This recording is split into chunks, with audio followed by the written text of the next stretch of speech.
Hey everyone, and welcome to my YouTube channel. Today we will be working with an Arduino project to build a light theremin.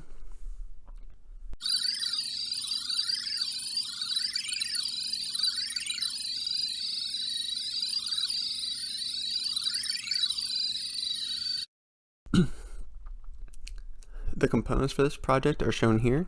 So we will need an Arduino Uno, a breadboard, a piezo buzzer, a photo transistor, a single 10 kilo ohm resistor, but for this instance I'm actually going to be using two 5 kilo ohm resistors in series, and some wires.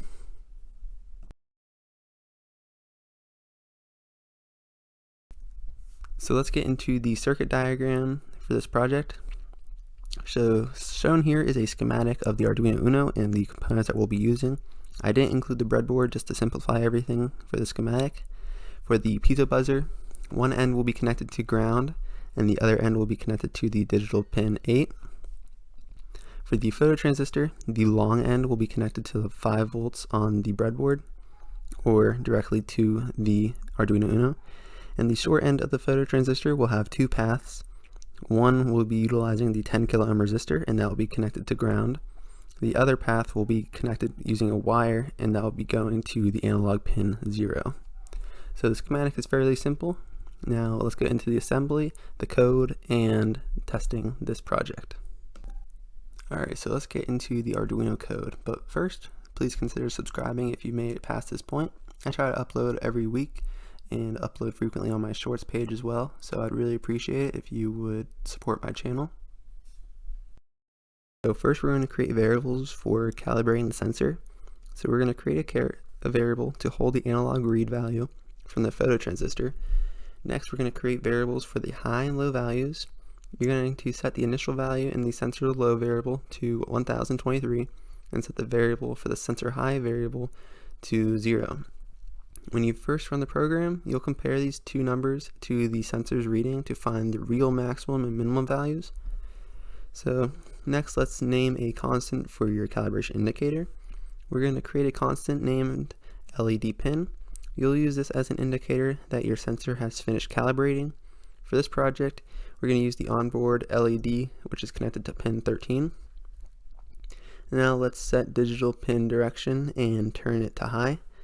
In the setup, we're going to change the pin mode of the LED pin to output and turn the light on. And for the while loop for calibration, the next steps will calibrate the sensor's maximum and minimum values. You'll use a while statement to run a loop for 5 seconds. The while loops run until a certain condition is met. In case you're going to use the milliseconds or millis function to check the current time. Millis reports how long the Arduino has been running since it has been powered on or reset. We're going to compare sensor values for the calibration. In the loop, you'll read the value of the sensor. If the value is less than the sensor low, which is the initial 1023, you'll update the variable. If it is greater than the sensor high, which is initially 0, that will get updated. Now we're going to indicate calibration has finished. When 5 seconds has passed, the while loop will end. Turn off the LED attached to pin 13. You'll use the sensor high and low values just recorded to scale the frequency in the main part of your program. Now we're going to read and store the sensor value. In the loop, read the value on the pin analog pin 0 and the store in the sensor value. We're going to use the map to sensor value to the frequency. We're going to create a variable named pitch. The variable of pitch is going to be mapped from sensor value and sensor low, and sensor high as the bound for the incoming values. For starting values for output, try 50 and 4000. These numbers set the range of frequencies the Arduino will generate. And lastly, we're going to call the tone function to play a second. It takes 3 arguments: what pin to play the sound on. In this case, we're going to use pin 8.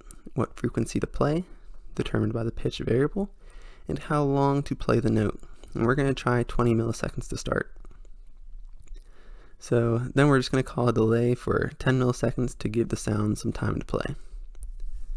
So now let's get into just the sample and testing of this photo transistor light theremin project. If you guys enjoyed this video, please make sure to like and subscribe for more content to support my YouTube channel.